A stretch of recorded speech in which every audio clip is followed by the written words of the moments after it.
A couple logistics as we dive into Storybook and patch review today. I have been, and I will continue to be Sneaky Teak, resident broadcast personality. So pleased to be here on this lovely Tuesday. It's my birthmas.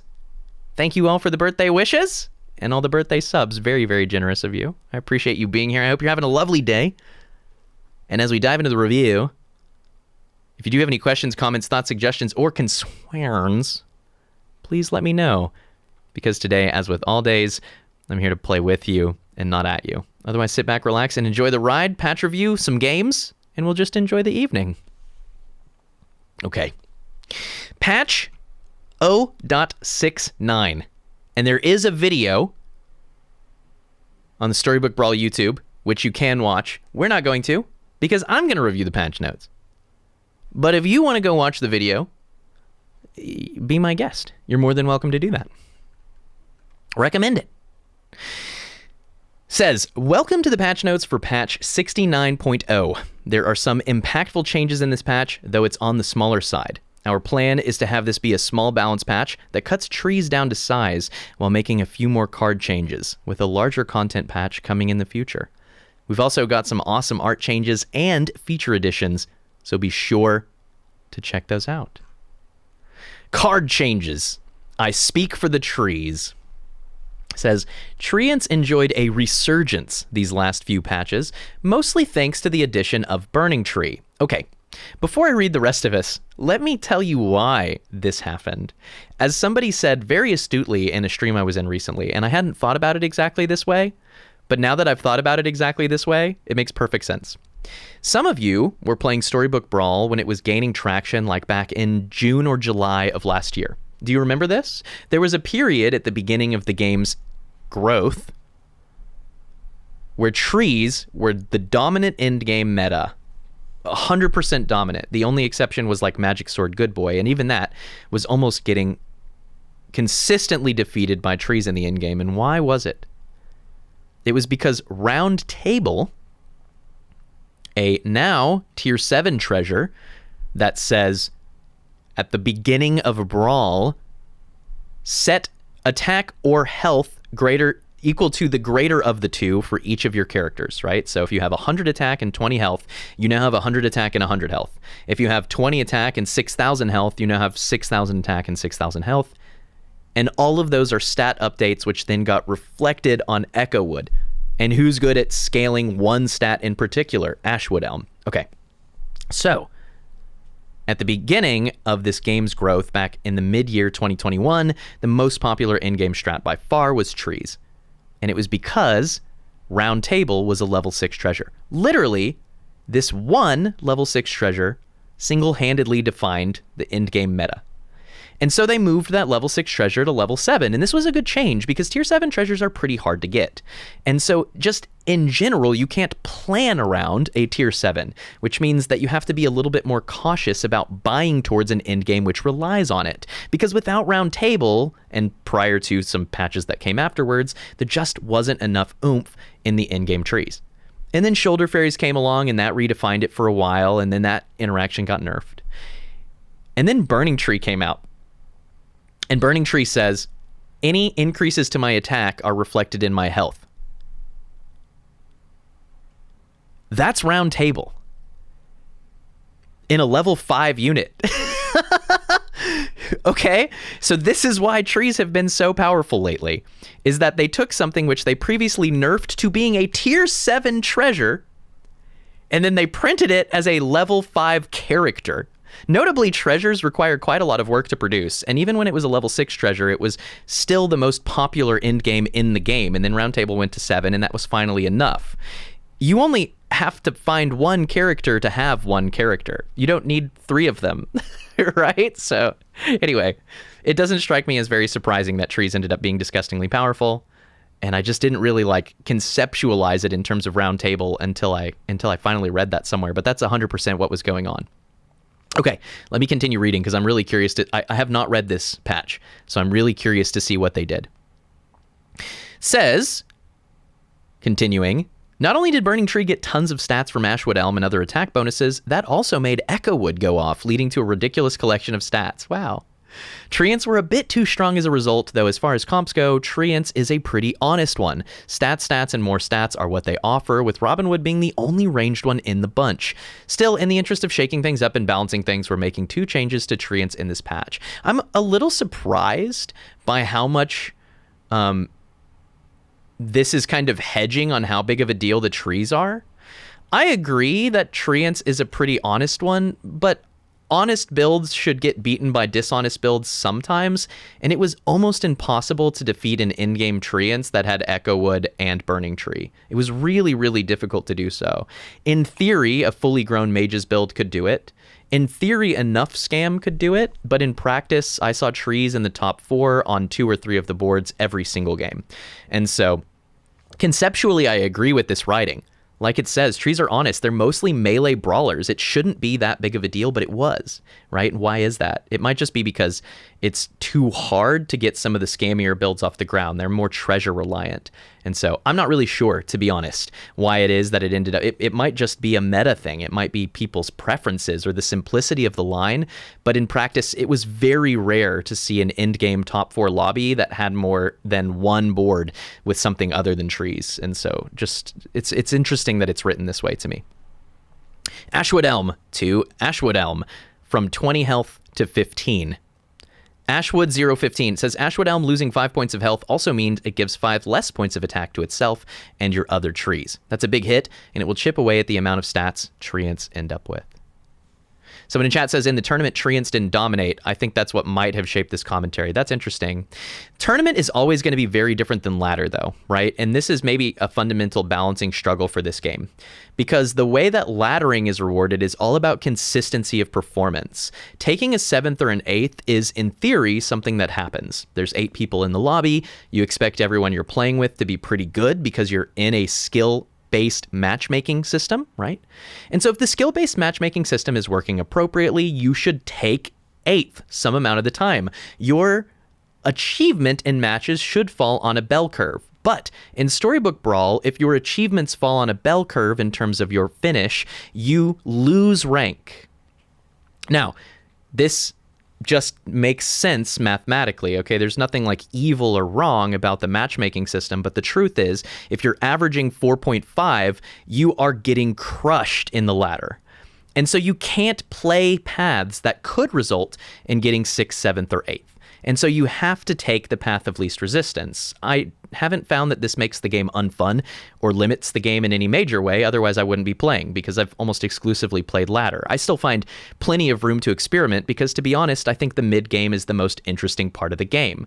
The early game will be a little bit more consistent and the end game will start to lead towards the same types of final destinations, but the mid game is really hard and incredibly varied. You need to adapt to your lobby, adapt to your shops, adapt to your board, adapt to your treasures. There's a lot of flexible play required to perform consistently in Storybook Brawl in the mid game. But the end game, when you're laddering, tends to converge, and that's because people are trying to gain rank.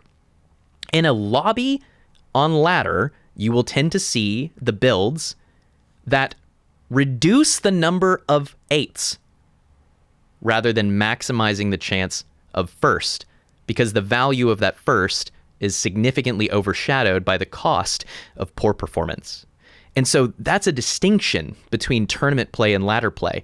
In a tournament, you need to, 1, assume that everybody in the game is just as good as you, if not better, and 2, assume then, just like Dominion, that you're going to have to get pretty lucky to win anyway. And so it's more acceptable to play towards thin lines because it doesn't matter if you take 3rd or 8th. You're ultimately going to need to try to play for that 1st or 2nd. It gets a little weird because the scoring in tournaments is very strange. It's not just about winning a lobby. It's about points over several games. But in general, I do expect to see more interesting, creative, and varied builds in a tournament because people are playing towards an interesting and varied high roll more often. And if you just play into trees along with everyone else, then your chance of taking those top 2 positions goes down in that case, right? So you're always going to see different lines and different builds between tournament and ladder, but ultimately 99.9% of players are playing ladder. And 99.9% of players are not just playing ladder, they're playing ladder somewhere between an MMR of 1,000 and an MMR of 3,000 or 3,300. Most players are not high legend. Most players are not mythic, and most players are not in a tournament. And so this is an age-old problem in any multiplayer competitive game, balancing for different player bases and different lobby realities. But I'm always a little surprised when the language in the patch lends itself towards the tournament reality, given that the tournament reality is the small one by far, the minority by far. But it's a really good comment, and I hadn't really thought about that, Vasenor, so good call. Cool. It's Echo Wood every time. There's not a tree or good boy build that works without Echo Wood. Yeah, Echo Wood is kind of the enabler in the end game, right? For almost every build. That's always been true. Okay. So, Ashwood got nerfed a little bit. Burning Tree says from a 520 to a 020. Burning Tree is also losing 5 points of stats as it goes from a 520 to a 020. This not only makes Burning Tree a little weaker anytime you run it, but makes the cost of speculating on Burning Tree higher. Okay, that's smart. At 520, it's almost always right to buy Burning Tree to go along with something like Sporco or Ring of Rage, and immediately have some good board presence. At 020, that cost goes up a lot, as a 020 to start isn't the most impressive. The hope is that these changes combined make Treants a solid part of the metagame instead of being at the top of it. We'll see. We'll see. The fundamental effect is still there. Burning Tree is not the end game winner because of 5 points of attack, but I totally understand what they're saying here. It resonates with me. The sense that they've made it to where without any of the support pieces, Burning Tree hits the board and it's just not good enough to keep you relevant. But the truth is, this just increases the emphasis on speculating on the units beforehand, which make the Burning Tree good. This is still a 525 if you have a Sporco on the board, and you kind of want to buy Sporco anyway. And so I don't know that this is going to completely dethrone Treants, but you know what? I'm going to have to play to find out, right? So we'll see. We will see. Sheep in wolves' clothing. Cut. What? The tokens aren't working, so we're just going to remove them. Okay. Sheep in wolves' clothing. Cut. You can shear a sheep many times, but skin it only once, and the time is now for sheep in wolves' clothing. This was a disappointing level 4 character, and a reluctant buy at best for animal comps. We're retiring it for now as we go back to the lab and see what this slot can do for us. Rest in peace, sheep in wolves' clothing. I mean, like, sometimes I was Geppetto, and I had a Sporco. Sometimes I had a dark contract and I question mark. I mean, yeah, this was probably my least purchased unit for several patches. One of them at least. It's not going to have a big impact on my games. I was just not drafting this unit, right? So, but it is fascinating.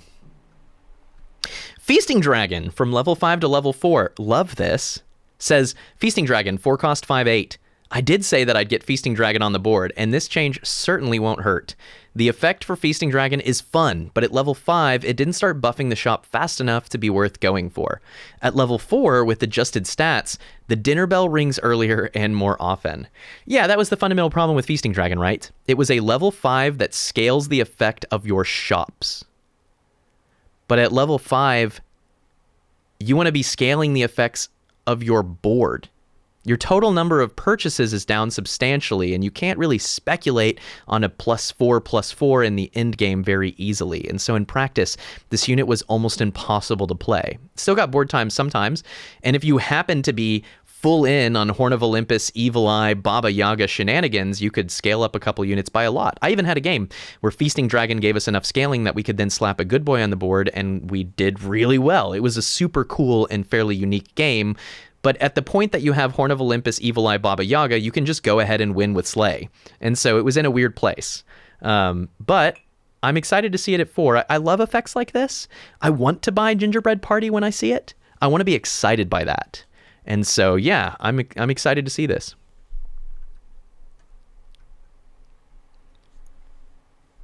Feasting Dragon. Hopefully we'll get to play it today. Slee's looking strong. I mean, they've been pretty strong, right? So... Baby Bear to Baby Bear, Baby Bear, Baby Bear. Okay, Baby Bear got increased stats. From a 1-1-2-2-4-4 to a 2-2-4-4-6-6. Animals have needed a little help in making Baby Bear and its subsequent family members a bit larger. Might make it just right. This isn't a massive change, but every point counts. And it really does, because one of the fundamental weaknesses of Baby Bear before was that unless you had some way to mitigate this, it died to a single ring of meteors or falling stars, which was not an unlikely thing to happen given that everyone and their mom was playing trees and trying to feed their Darkwood Creeper, right? So Baby Bear surviving a single falling stars, actually kind of a big deal. You're still going to need to give it plus attack. You've always needed to give it plus attack. 224466 is not substantially better than 112244 on the attack side at the point that you're level 5 or level 6. It's a weak unit. It's always needed a support effect of some kind. I really think that the winner here is the little bit more defense to survive some effects, but we'll have to see. It seems pretty small. When these units become incredible, it's usually because you're Geppetto or doing bear stain things anyway, and at that point, a couple points probably don't matter that much, but we'll see. Maybe. It's always interesting to me because the tuning of this game happens very largely at the point of small stat changes, but the play of this game happens at the level of thousands. And so the small stat changes really matter in the mid game when you're leveling up and every brawl is very close. But the closer you get to level 5 or level 6, the less that I think small stat changes matter at all. It's just kind of maybe tilts the favor of the default draft. I'm not really sure. Tweedledee from an 8-2 to a 10-3. Tweedle went from the best level 4 character to a middling level 5 character, leaving some room for a little stat buff. Okay, cool, fine, yeah, sure, neat. Hi ho, it's to the buff we go. Hi ho from a 4 cost to a 3 cost. Says it was feeling a bit clunky at 4, and even when in Dwarves wasn't a must-buy. We're trying it at 3 gold, which should help Dwarves strike gold a little more often. Do you know why Hi-Ho wasn't a must-buy? It's because the dwarf that you get does not contribute to Snow White's power.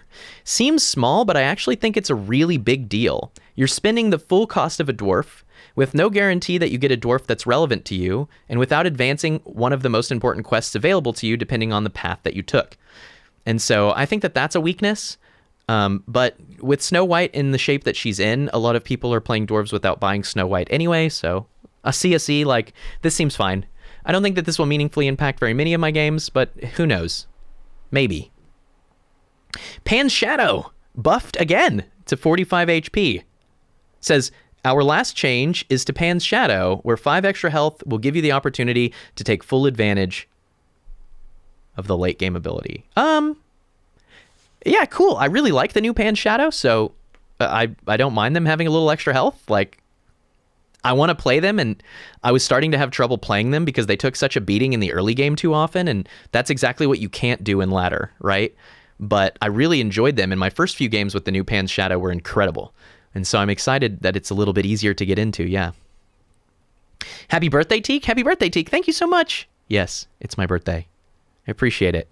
Okay, quick pause for any questions or comments or anything, and then I'll read the rest of the art changes, bug fixes, all that kind of bonus miscellaneous content. Yeah, I've kind of played devil's advocate for this for a long time. So Onio said, I'd love to see Echo get a nerf or even see a patch where they cut it, since it often feels very good on many boards and is fought for. Dwarves, Slay, Tokens, Trees, even Oni King style can use it well. And so this is really fascinating because previously I've argued every endgame board can take advantage of it, and thus it's not actually that important of a cut. With basically my logic being, all that Echo Wood does is basically emphasize the power that you already have. It's a way to take advantage of the scaling on the board that you already need to win. But in practice, it's always hugely impactful, isn't it? Right? And so the longer I play, the more that I think that that was a little bit thin, because the truth is, if you have 2 endgame boards that are very similar in power level, and then one of them gets an Echo Wood, the one with the Echo Wood is going to win. And you always want the Echo Wood. So actually, I think that there is kind of a problem there, right? I historically have not thought so. I historically have said, Echo Wood is not the problem. It's Good Boy Magic Sword. It's the power level of this Treants build, right? All these other things are where the power is coming from. Echo Wood is just the gravy on top, right? It's the frosting. It's the thing that really says, look, I made it. But you already made it. Yeah, I'd love to see a patch where Echo Wood just doesn't exist in the game. And The reason is what I just described. I don't think that it needs to be a permanent cut. I just want to see how it affects the meta. Because if I was right before that Echo Wood is not the problem and that the trouble is that certain types of stat scaling are stronger than others, and Echo Wood just emphasizes that, then removing Echo will have no effect on the game at all. That's possible. But increasingly, I think it will have an effect on the game in terms of the way that shootouts go. Right? One of the most interesting parts of the game is the late in game when there's just a couple people left alive and you're trying to eke out the small bit of advantage that makes you win. It's really cool when, as an example from our game on Sunday, you find the key unit or the key spell to cast to make yourself win. We cast Double Fog, and it was the difference between losing and winning the whole match. It was a key spell, and that felt good because it felt like there was a lot of counterplay happening. But just finding and clicking on Echo Wood is something that everybody wants to do. So it's not really interesting counterplay because it's so consistent, right? And so I am curious to see how that affects the game in the end game. I don't think that it would meaningfully change the mid or early late game, because you're still building the same builds, but it might change those final shootouts in a way that's really interesting, right? It's possible. Yeah, and Echo Wood just gives you like double returns for some of the strongest things in the game. If you already have Mimic Phoenix Feather, you're incredibly strong. And if you also then happen to have an Echo Wood, you just win. You just win. You just win because the Echo Wood comes back twice and it's insane both times, right? T Bunnyfish says Hi-Ho clogs up pants/hat ball now. What? The gold cost of spells does not have anything to do with the level at which they become available. So unless this was secretly changed to be a level 3 spell from being a level 4 spell, this doesn't make any change for pants or hat ball. Yeah. Yeah, spell costs are not aligned with spell levels, which I don't think is obvious, by the way, so no sweat. It's everything else in the game, the gold cost and the level are identical. This is the one exception, is spells.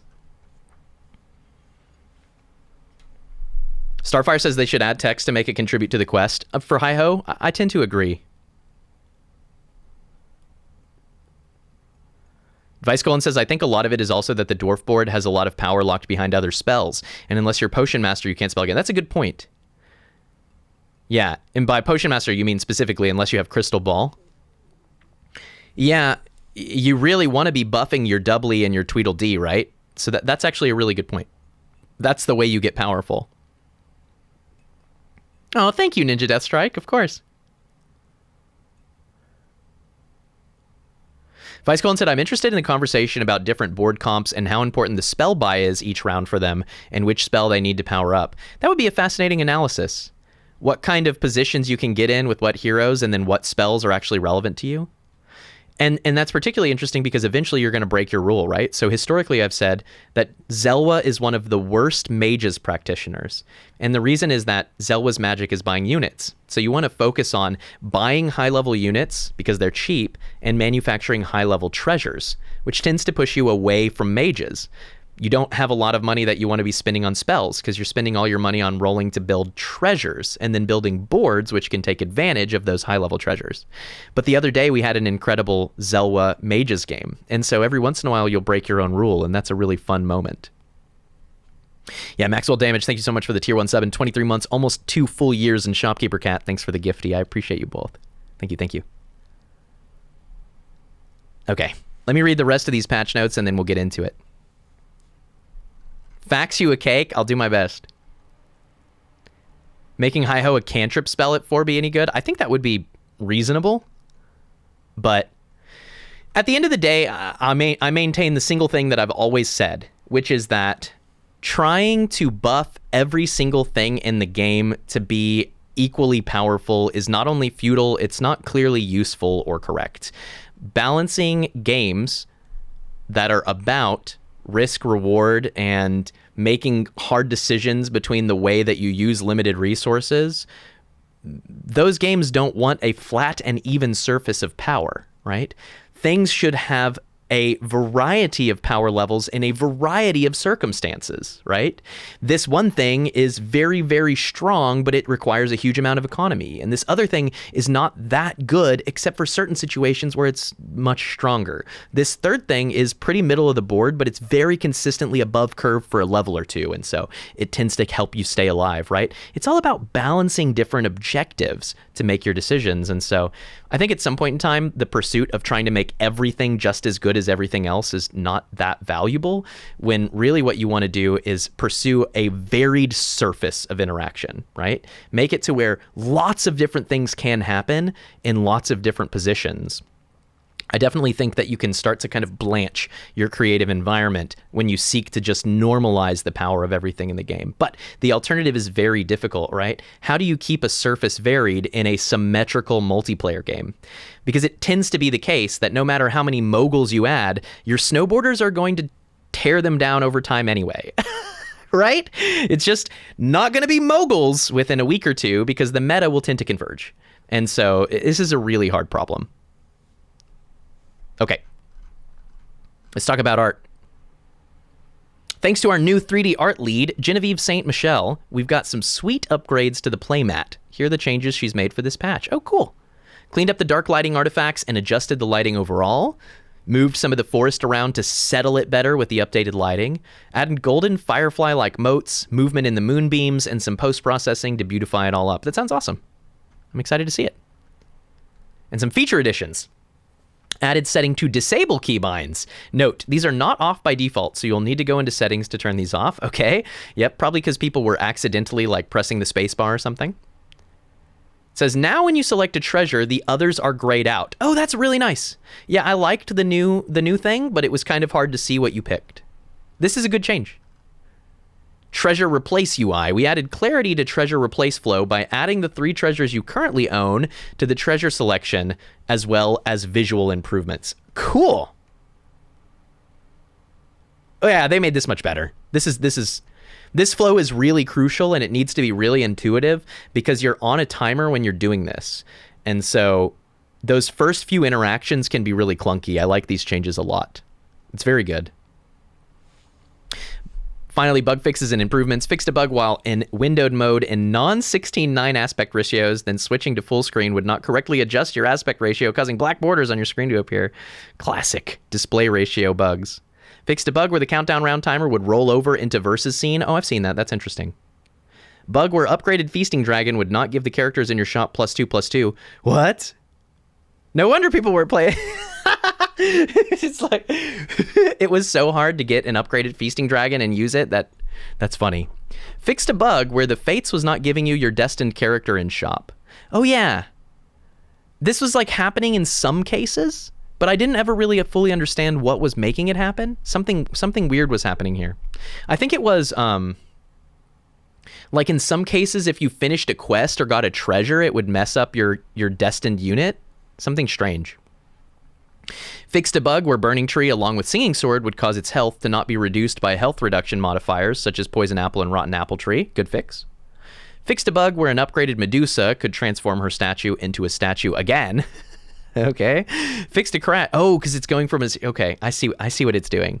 That's interesting. Fixed a crash that occurred when a card was summoned from hand with an empty graveyard. This could happen with Humpty or Phoenix Feather.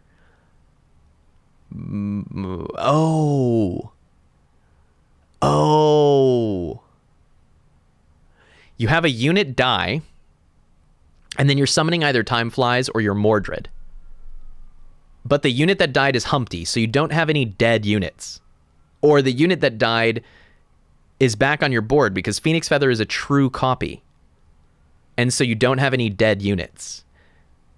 And so the game is like double checking to make sure you have a dead unit after a death occurs, and there's not, and so it gives up and panics. That's fascinating. Fixed a crash that occurred when a card was created in slot -1 in the non-board. These are probably related.